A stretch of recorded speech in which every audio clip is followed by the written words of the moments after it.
Welcome to the Hey Soul Sista podcast, where Mel Histon will guide you through life's big questions and bring you one step closer to doing this crazy journey as best you can. Hey Soul Sisters. The last time I think I actually bought a new pair of swimwears was probably about 3 years ago, and I just wear that same pair over and over and over again until they're threadbare, because I actually don't want to go through that whole experience of buying a new pair of swimmers, especially in the stores with those fluoro lights that seem to be glaring down on you and showing every bump and stretch mark on my thighs. Yeah, I find it quite traumatic. But what I do love is that today in Hey Soul Sista, on the Zoom, not in studio, I have an amazing woman, Megan Davis, who, after years of the disappointment of ill-fitting, poorly made swimsuits, Megan actually went out and created her own brand of flattering swimwear that embraces body positivity and gives women of all sizes confidence at the beach in the swimming pool. Hey, Megan Davis, how are you going? Hello, I'm great, thank you. Thanks for having me on. I love that you actually have found something that's a real pain point for a lot of women, and you've done something about it. It's a pain point a lot more than I actually realised it was. I had my own little issues with swimwear, but the can of worms that it seems to bring, to open up to women is really, I got surprised. It's much more than I realised, definitely. And so the name of your brand is Ellenny Swim. Where did the name come from? The name is after my two children, Eleanor and Penelope. Yeah. And part of my reason for starting the business was because I'd been a stay-at-home mum for quite a few years, and I wanted to create something that they could see me create and empower them that, women can do anything, or, are able to create whatever they can. So that was where I wanted to honour them with the name as well. Oh, that's really beautiful. So a lot of us struggle with that positive self-image. Did you do much research into that before you started Ellenny Swim?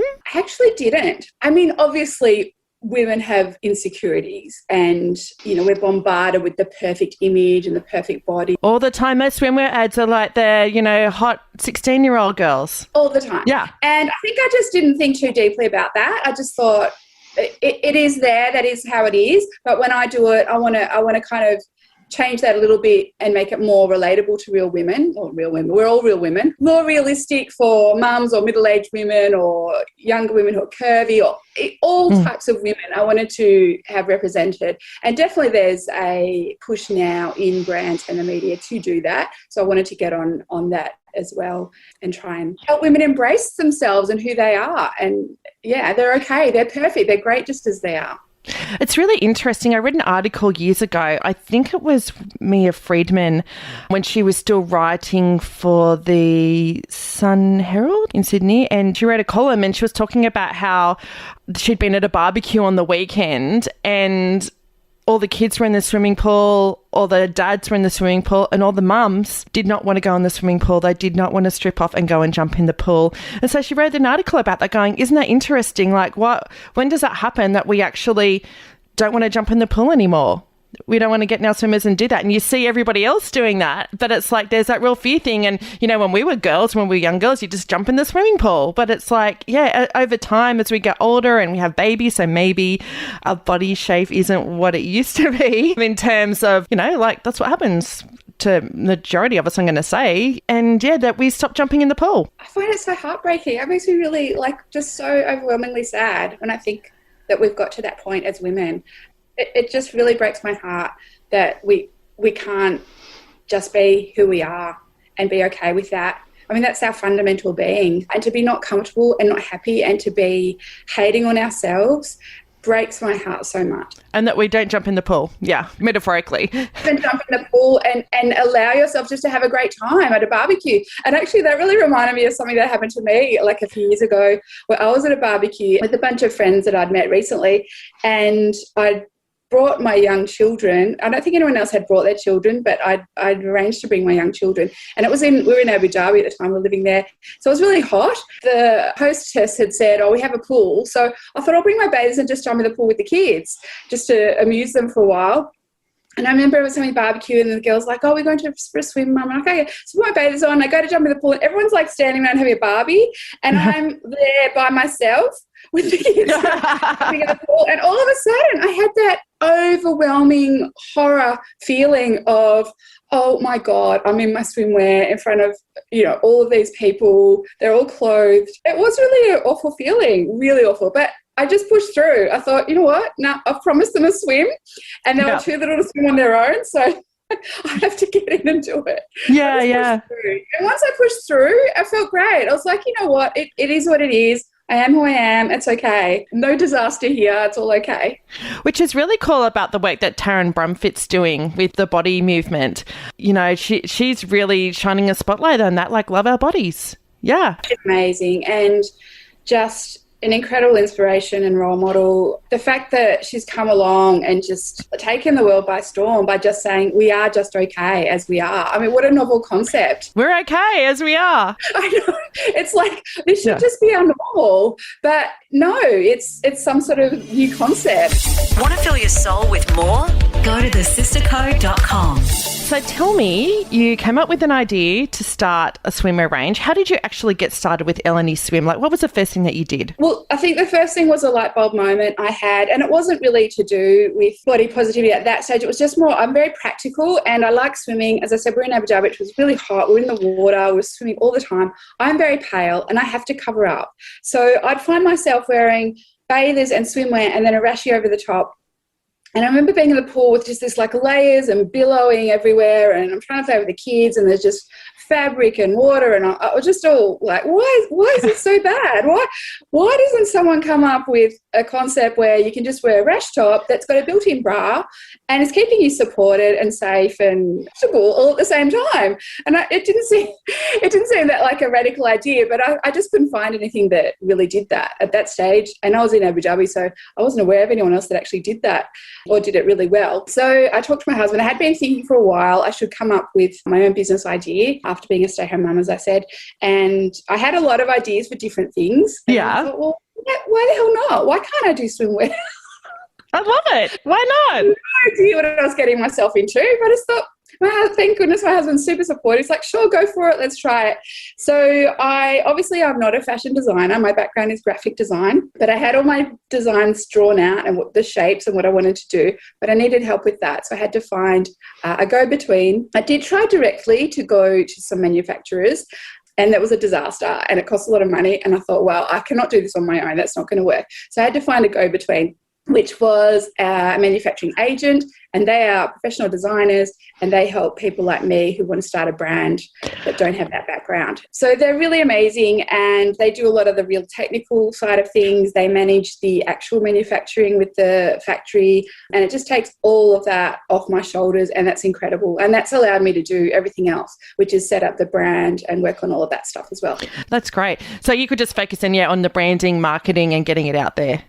Yeah, it takes away so much of that brain space that all of that stuff takes up. So tell us then about how your swimmers are unique. I mean, you've already touched on something about like having rashies with a built-in bra, which I love because I got big boobs. When I go and I'm looking for swimmers, I need the support. I'm a good odd D, sometimes a double D cup. I need the support. I mean, it's just one of those things. I remember when I was younger, I had like a bra that was a B cup. I'm like, wow, that's big on. I think it's just, I'm so shocked when I go into a swimwear store or I see brands and they just have these little tiny little things like triangles. And I think, even the largest sizes, they still have these little tiny. Yeah. I'm like, how can you possibly?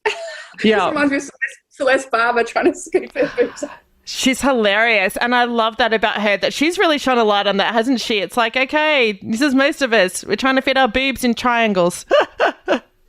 It's so funny. It's just unbelievable that brands think that that's enough to pop them in. And I saw her actually with that T-shirt she has today where she has the boob, shake your boobs, and she has them all like drooping right down. And I love it. Keeping it real. Keeping it real. Let's face it. Look, age and gravity are not kind to the old boobs. And yeah, look, I just wanted to feel supported. I mean, who doesn't? That's such an important part, especially when you're showing off more of your body and your skin, and being vulnerable maybe at the beach. Yeah. And also being very pale. I wanted the support and the sun safety in the same garment. I didn't think it was rocket science. It was just like, let's just put it together and see what happens. Yeah. Did you get investors to help get it started? No, we are completely self-funded. Wow. And I'm really, really pleased about that, because I certainly don't need the extra stress of investors, because it's difficult getting a brand up and happening, and it's going to take quite a few years probably to really get established. Having COVID hit right after I launched was certainly not part of the plan, and certainly has been challenging, but I want to persevere with it. And obviously I love the product. Women love the product. I think it's a niche market that's really important, and I want to definitely persevere with that. Let's get soulful on social media. Search the Sister Code Facebook page and follow us on Instagram. So did your marketing agent find the fabric? Because I was reading that you actually use fabric from Italy for your swimmers. Yes, I found the fabric. It was really important to me to produce something that was not just fast fashion and mass produced and going to contribute to, you know, the piles of fashion and crap that we have ending up in the world, causing more problems. I wanted to produce something that I was proud of, that my girls would be proud of, that would actually help in a positive way with fashion. So I really wanted an eco-friendly fabric, and I had seen, I think, perhaps on some other swim brands or bikinis that were using eco fabric. So I looked into that, did some research on that with the help of my agent as well, and we decided on the Carvico fabric, which was recycled fishing nets and other waste, which is such an amazing concept. I love that. So can it be classified as sustainable then, using the eco fabric? I don't know about technically what all of those terms mean. I think some of them are a little bit wishy-washy on their meanings, but I would say it's sustainable. It certainly, you know, is a lot better than fabrics that aren't produced that way, that are just creating more. Yeah. So it's repurposing fishing nets as well. That's so cool. And not only that, the fabric's great. Like, it's a really beautiful fabric on it in its own right. It's not like some second-rate eco fabric or anything. It's a stunning fabric. It's really hugging and supportive, and I love it. I love the fabric. So where are they made now? The garments are produced in China, ethically produced in a factory in China that my manufacturer has very close ties to. It's a family-run business, and that's also really important to me. And I have had a lot of negative feedback about being made in China. Really? Yes, I think particularly at the moment there's some sort of sentiment around that. But I'd just like to say it is important to me that it's ethically made, and I have certainly done my homework on that. And obviously not all garments made there are, but I've really tried to check on that. I'd love to be able to make in Australia. I think that would be a dream. Unfortunately, when I've looked into it, the capacity for swimwear is a really technical garment, and because of the fabric, the stretch and the technicality, the built-in bra, it requires special machines and also a lot of skill. And I think at the moment, currently, there is a shortage in Australia for those two things. There is some swimwear that's made here, which is great. I'd love to look at that in the future, perhaps. At the moment, it's not really possible. Yeah, I have a couple of girls that I know years ago, and I think it would have been about maybe 8 or 9 years ago, and they created a range of leather totes and handbags and clutches that were designed for travel. So it had like a clutch inside the tote. So, you know, if you're out walking during the day, you know, you've got your tote while you're traveling, but then you've also got a clutch for evening. And they are a really, really beautiful product. The girls launched, and they were making in Australia with a leather manufacturer in Sydney. And it's interesting, you know, talking about, I suppose, costs and being financially sustainable. And they really did their best. They made a beautiful product, but it ended up being really cost prohibitive for them to manufacture in Australia and to be competitive in the market. And so they went to China and started looking for manufacturers over there, and they just couldn't create the product that they wanted over there, and so they ended up folding, unfortunately. But I remember like talking to them about it, like it's really difficult to find the all the answers to those questions about fabric, and in their case it was leather and manufacturing and being affordable. And it was a really interesting kind of, they were friends of mine, so kind of going, talking through that with them a bit. Yeah. So I go high five to you for actually kind of getting to this point and figuring all that out a long way, because there's a lot of decisions to make around, you know, when you are creating a business and releasing a product or products into the marketplace, all those different decisions that you need to make to come up with the right formula for you. It's incredibly complicated. I had no idea what I was getting myself into, like absolutely no idea. I don't know what I've really thought involved. I look back now and think, what were you thinking? What the hell? And it's like also the fashion industry is this secret society where no one talks about anything like that. It's all, everyone's quite guarded on their, you know, who they use and what contacts they have. And it's all quite, I mean, I guess fair enough, because it is quite a competitive industry. So, yeah, I had no idea about all of that. And as I said, I had a lot of help there, which was really appreciated. And also, but besides all of that, then you've got all the extra things, like then there's marketing and photography and the managing day to day. And I wear a lot of hats. I wear a lot of hats. Yeah. And I do outsource what I can sometimes, obviously. And I've had business coaches. Suddenly I was like, I don't even know how to run a business. I was just like, I need some business coaching. I need this, I need that. And it's great. It's all been a really big process. Want to save your soul? Review us on Apple Podcast. Yeah, there are some big players in the swimwear market.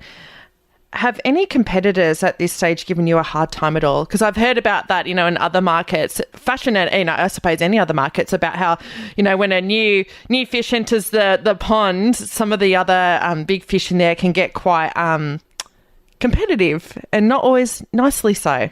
Have you come up against any of that?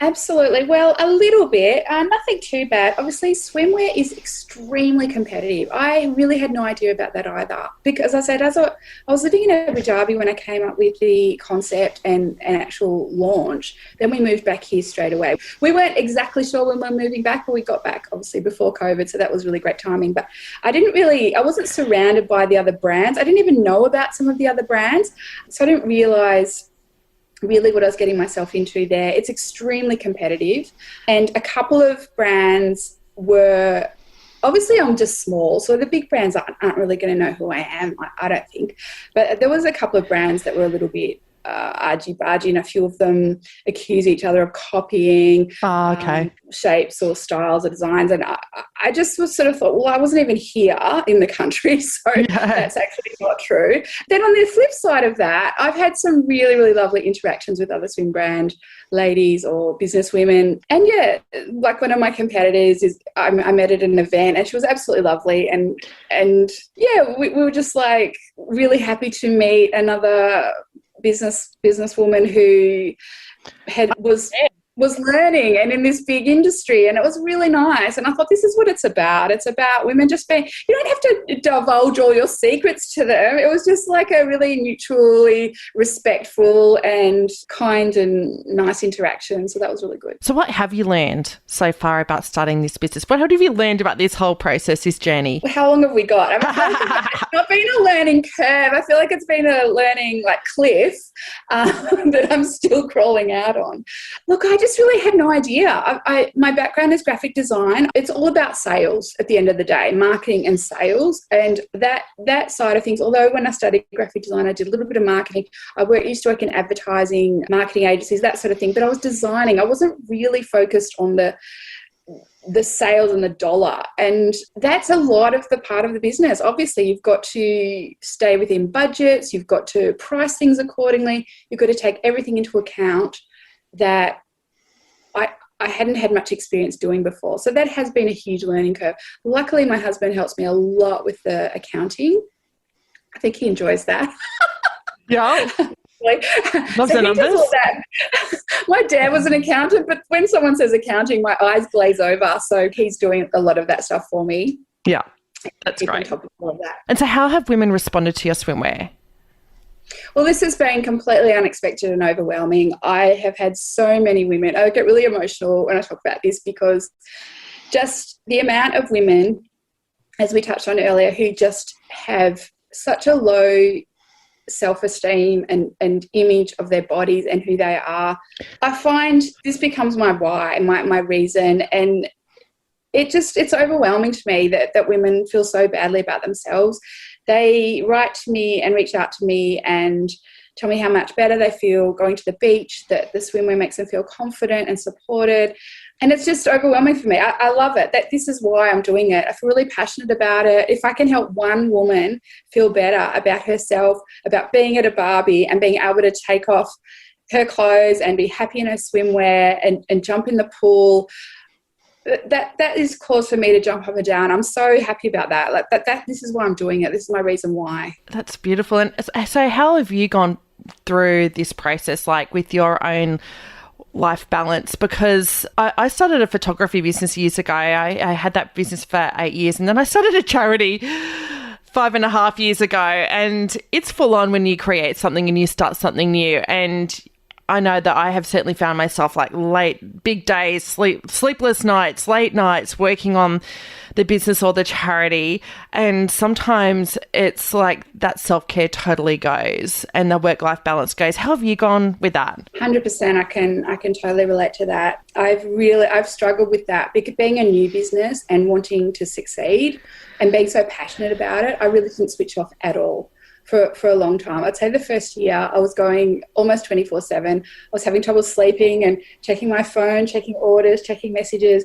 It was really, really intrusive in my life. I think particularly as working mums, it's really, really hard to find that balance. And it's an ongoing